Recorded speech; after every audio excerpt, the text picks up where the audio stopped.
Hi, everyone. Back again for Chapter 9, Ethical Issues in Supervision.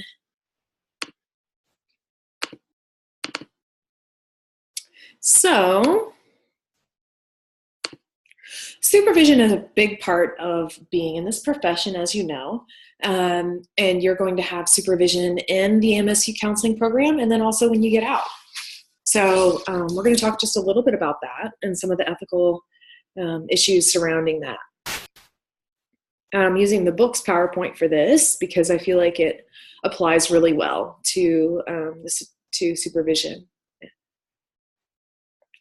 So there are 4 major goals in supervision: to promote supervisee growth and development, to protect the welfare of the client, to monitor supervisee performance, and to serve as a gatekeeper for the profession.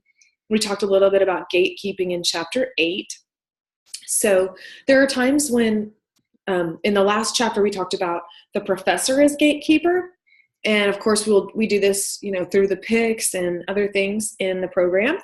And then there's also a supervisor. The supervisor is gatekeeper. So when you're in your internships, and I'm talking post-graduation internships here, but also in the program, your site supervisor is going to look out and make sure that everything's going well and that you're not struggling with major mental health issues that could impair your ability to be a counselor, or major ethical issues or practice or skill issues that could come up.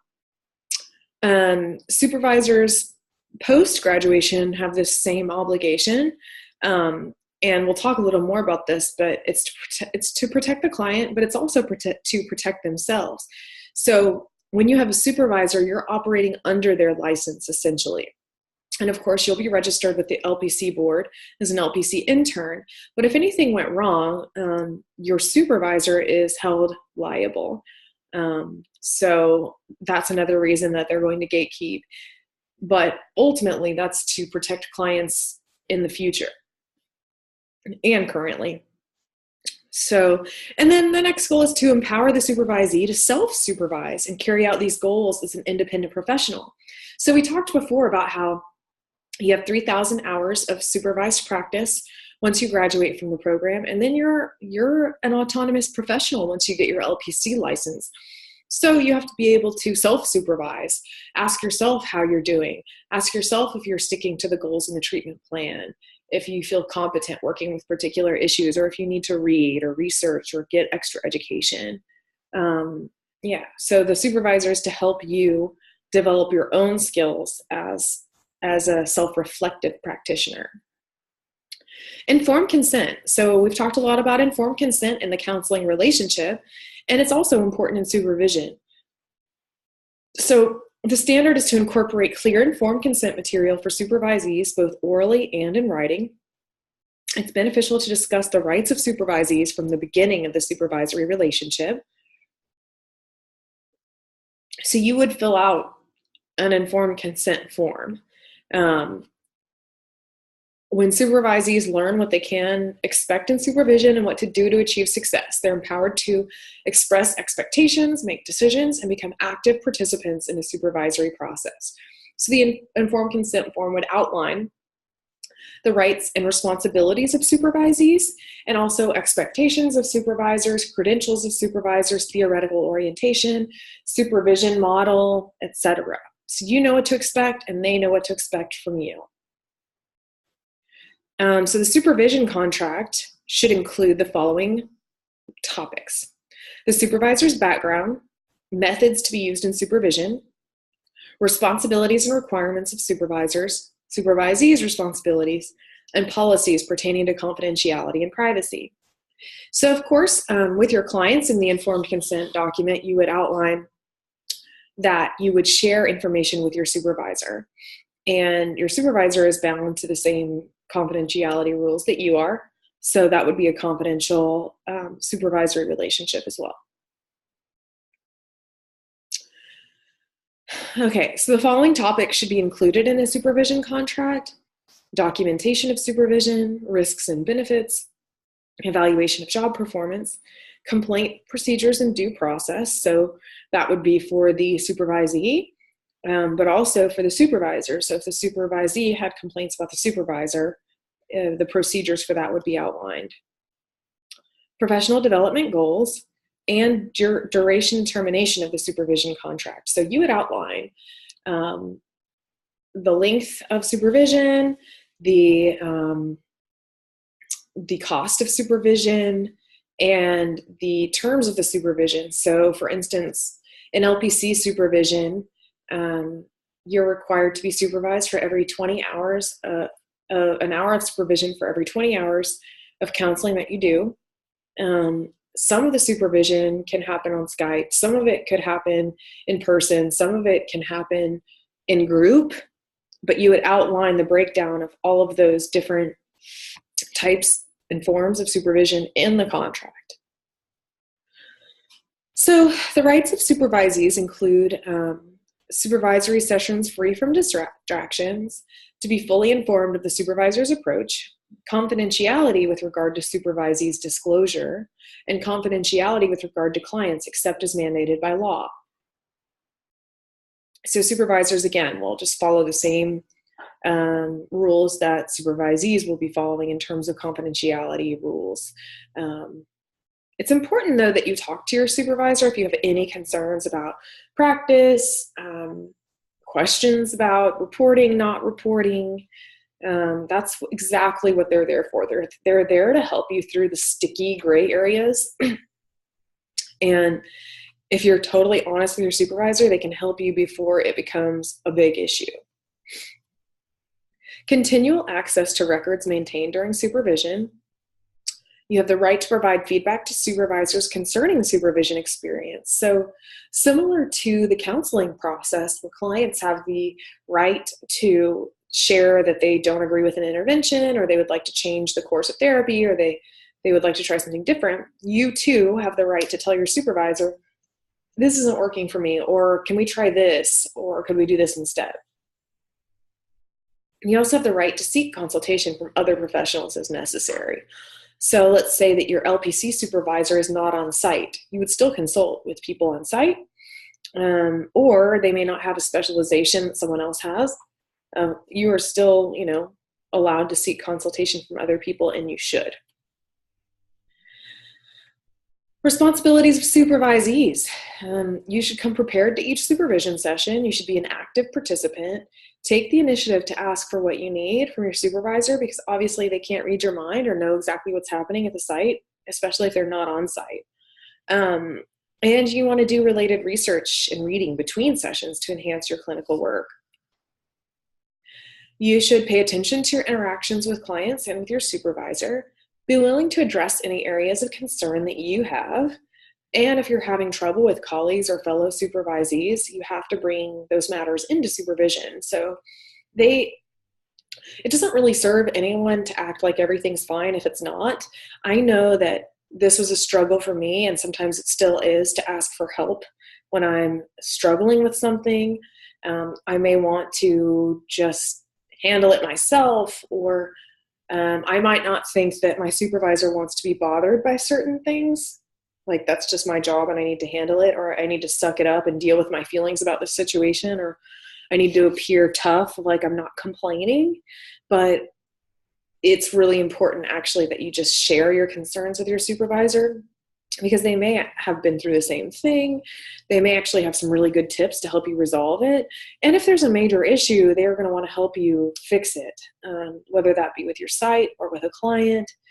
Sometimes it's better to address things early, or terminate the relationship, or refer if there's a major issue that cannot be worked through, than to keep going and have it spiral into something really unhealthy. So just be honest with your supervisors, even if you think you made a mistake. I know that's not always easy, but part of contracting and informed consent is that you have the ability to shop for a supervisor. So if they don't have an uninformed consent, or they don't have a theoretical orientation, or there are red flags that kind of pop out to you at the beginning when you're interviewing, then maybe that's not the right supervisor for you. So you have the ability to kind of look for someone, especially because you're paying them. So don't be afraid to do that, and maybe try out a couple of supervisors until you find one that you feel comfortable with, so that you can be honest and share about your struggles, because that's exactly what they're there for. They don't expect you to be perfect. They don't expect you to have everything completely together. They just want you to be growing and honest and ethical and working through these issues with them. Ask for feedback about your strengths and areas where you need to improve, and be open to feedback from supervisors, fellow supervisees, and your clients. I'm going to stress this. Feedback is not always easy to get. I get course evaluations. I'm not always happy with them. There's always at least somebody who's got something that they're struggling with that they let me know about in my evaluations. Through my training programs, I videotaped and got feedback from supervisors. It's scary because you don't always feel confident at the beginning about your skills. But I promise you, if you're open to it, that's the best way to grow and get better. So I think one of the best qualities you can have in this program is to have an openness to feedback. It is a risk. You are taking a risk in this program. And it's challenging when you're just learning something, because you have to be open to growth. And growing can be hard. It can be scary. But I know that all of you are here for a reason, and it's because you want to help others. And if you stay open to that, and you stay humble, and you are okay with just getting that feedback, incorporating it, and receiving it and really working on it, then it's going to enhance your practice. And I think that's much better than not getting videotaped, not getting a live observation, and then finding yourself in a situation where you don't really know. You don't really know how your skills are. You don't really know how you're doing. I would prefer to know and struggle and feel vulnerable and challenged and grow from that experience than not know and continue to go by not really knowing how I could improve. So that's important, just to be open to feedback, being open to your fellow supervisees and your clients, listening to them, and if they say that something's not working for them, trying to figure out what might. It's also important to try to critically evaluate feedback you feel is not constructive. So that being said, I've just gone on this long spiel about accepting feedback and being open to feedback. At the same time, you have the ability, just like your clients, to say, I'm not sure I really agree with that, or, hey, this is actually rooted in my theoretical orientation, and that's why I made that choice. Or, I'm a little more directive and less non-directive, or I'm non-directive, so that's why I made this choice. So a lot of times, it's important to really critically evaluate your feedback to decide where you stand on it, and to challenge things that you feel are not constructive. And also, it's part of defining yourself as a professional. So being able to critically evaluate the feedback that's given to you says a lot about what you've done in terms of analyzing your theory, and what you want your role to look like, and what you feel that the structure of counseling should be. As we know, for those of you who have taken theories, there are a variety of approaches to psychotherapy, and you're going to have your own unique style. And so as long as you can justify what you're doing rooted in your theory, that's what matters. And it's important to establish healthy boundaries for yourself. And that means, maybe in the supervisory relationship or in the counselor-client relationship, making sure just to take care of yourself, and to let people know when you need something or when you need less of something. That's going to be an important part of setting boundaries. You need to let your supervisor know if you're feeling overwhelmed by your work with clients. We've talked about self-care and burnout and impairment a little bit before. This inevitably will happen, particularly probably in your training period, because trainees typically get the toughest jobs. They're thrown to the wolves, so to speak. They're seeing lots and lots of clients. They're trying to rack up hours for their license. And you're dealing often with a lot of very heavy, important things that can be difficult to listen to. And if you are empathizing, which you all should be, it's going to affect you. So it's important to just be honest with your supervisor about how things are going, so they can help you work through that. Be open to various forms of supervision. Some people do live supervision, some videotape, some audio record. There are a variety of ways to evaluate oneself. And like I said before, it can make you feel vulnerable. It's okay to feel vulnerable. It's okay to feel scared, particularly when it comes to your anxieties and insecurities about your performance. But we have to work through those, and you can talk it out with your supervisor. You can talk it out with your colleagues, and eventually, hopefully, grow into true confidence. That's what I want for you. I want you to work through that period and become competent, ethical clinicians. And then you have this unshakable feeling when you're with clients that you know what to do. And that's a process. It's not going to happen overnight. And it's okay. It's okay to feel like you're unsure for a long time. That's what supervision's for. Provide feedback to your supervisor about what you find helpful or unhelpful in your supervisory relationship. Pay attention to possible sources of countertransference. So countertransference can happen for you. Countertransference can even happen in your supervisory relationship.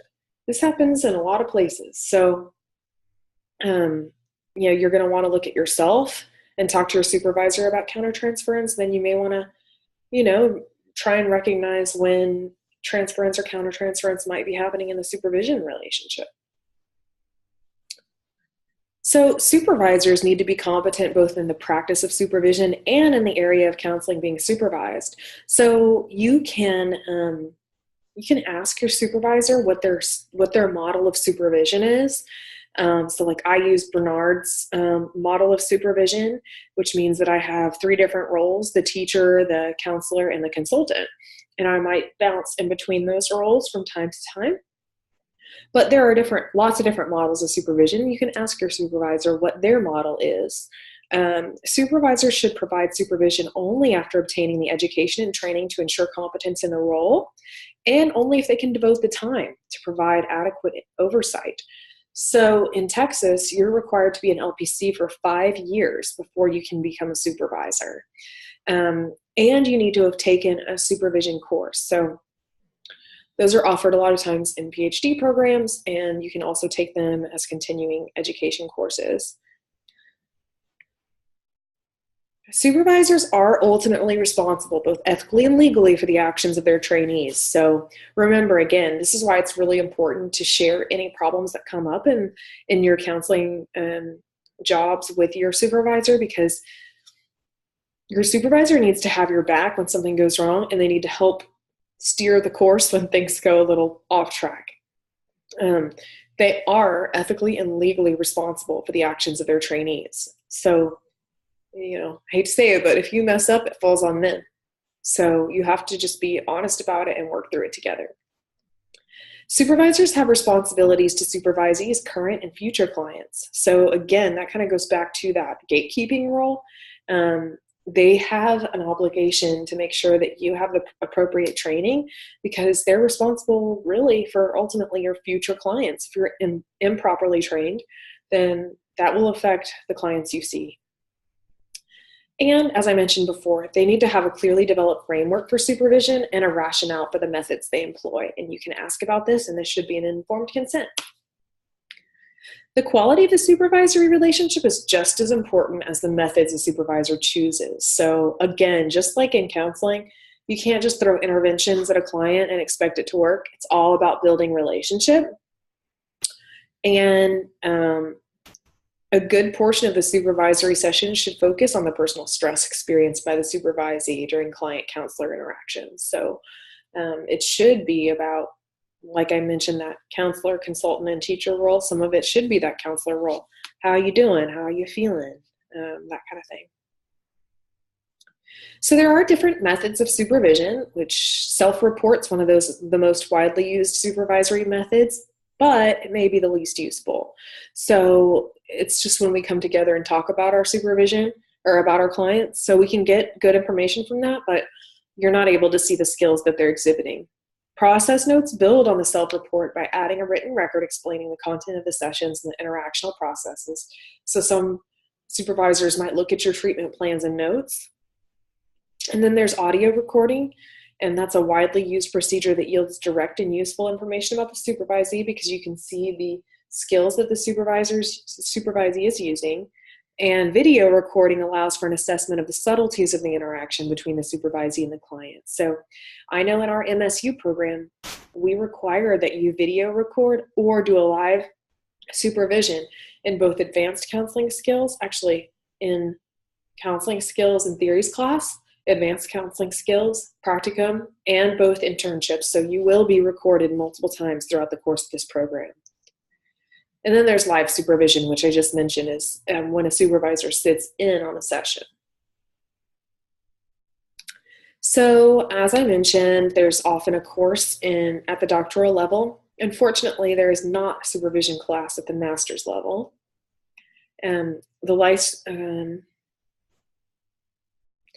So LPCSs are required to have relevant training experiences and coursework and supervision. So as I mentioned in Texas, you need 5 years of experience as an LPC and you need the course. And good supervisors demonstrate the 4 A's. They are available, accessible, affable, and able. I also want to point out that you are able to switch supervisors if you don't feel like your supervision is serving you.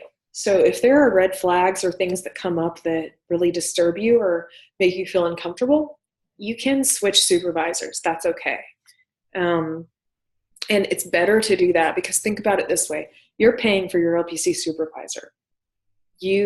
In school, I guess you have less choice. Obviously you can't choose your university supervisor. You can choose your site supervisor by switching sites. So there's some choice there. But you are paying for this supervision experience. So I think it's important to remember that you're investing in your own growth and development. And you want to make sure that someone will have your back if things go wrong, and that you're getting the appropriate training that you need to be an independent clinician in a couple of short years. So legal aspects of supervision is obviously you need to have informed consent, confidentiality and its limits, and liability. Direct liability can be incurred when the actions of supervisors are the cause for harm, and vicarious liability pertains to the responsibilities supervisors have to oversee the actions of their supervisees. So they can be directly sued, or they can get in trouble for, the irresponsible actions of their supervisee. I also want to point out that you will always have insurance when you're seeing clients. So in our program, we have a deal with HPSO, and you'll pay $13 a year for supervision. For insurance. Once you get out in the field, you have to pay for your own insurance. So please remember that anytime you're practicing, you always want to have liability insurance, because they can protect you if a claim is made. Online supervision is happening more and more. I know we do it in our program. You just want to make sure that there are some precautions made, that confidentiality is of the utmost concern, and there's informed consent, and you're talking about the supervisory relationship there. Okay, this is a big question, whether or not the online supervision will count toward licensure when the supervisor and supervisee reside in different states. I really don't know the answer to this. I think it could be very complicated, particularly if the supervisor is working off of a different set of standards than the state you're in. So you would want to make sure that you're looking at laws very closely. But I would recommend just most states, like particularly if you switch in the middle. Well, first of all, I recommend just sticking with one state until you finish your license. So if you start your postmaster's licensing hours in one state, it's going to be easiest if you stay in that state. If you have to move, sometimes most states require that you get a new supervisor in their state. I don't know very many states where they allow you to just keep your supervisor from the previous state. But so then you're transferring hours, and supervision requirements may be a little different. So you just want to make sure that you're attending to all of those things if you were to switch in the middle. And risk management practices for supervisors. So don't supervise beyond your competence. Same thing with practice.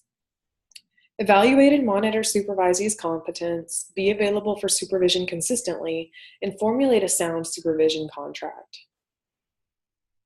Maintain written policies, document supervisory activities, consult with professionals, and maintain a working knowledge of ethics codes, legal statutes, and licensing regulations. So that's another thing you want to consider when you're searching for a supervisor. You're going to want to make sure that they are knowledgeable so that they can be your go-to about law, ethics, and different things. As a supervisor, you want to use multiple methods of supervision, have a feedback and evaluation plan, verify your professional liability insurance covers you for supervision. So if you guys decide to become supervisors down the road, you will learn in more detail by taking a class, of course, because that will be required. But these are the things that you're going to want to do, and make sure that you update your insurance to reflect that. And of course, you can't supervise until you're designated licensed professional counselor supervisor here in Texas. So you have to apply with the board, pay $100, and become, make sure you meet the requirements and then become a supervisor. You're going to want to evaluate and screen all clients under your supervisee's care, establish a policy for ensuring confidentiality, and incorporate informed consent in practice. And of course, you want to be multiculturally competent, as you want to be as a counselor.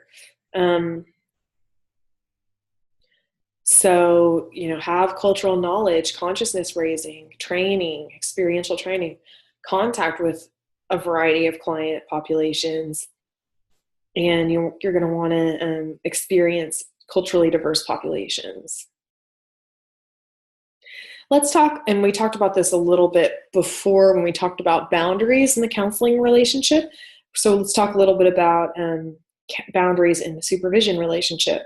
So it is unethical to have a sexual relationship with your supervisor, or vice versa, for the supervisor to have a sexual relationship with a supervisee while they're in training, because this could make the supervisor biased. There's a power differential in the relationship. So is it truly equal? There are issues with equality here. And there's issues with providing counseling for trainees. So as I mentioned before, my model asserts that I'm taking on 3 different roles: the teacher, counselor, and consultant. But if my supervisee started to require in-depth counseling, it would not be a formal counseling relationship that we engaged in. I would refer them for counseling. Will I sometimes inhabit that role a little bit when I'm trying to process feelings or help them through something? Sure. But if they need actual counseling, then I will refer them to a counselor, and I would not be the counselor for the supervisee, because that would be a dual relationship. And that is all I have for you today. Thank you so much for listening, and I hope you enjoyed learning a little bit about the supervisory relationship and ethical issues there. Have a great day.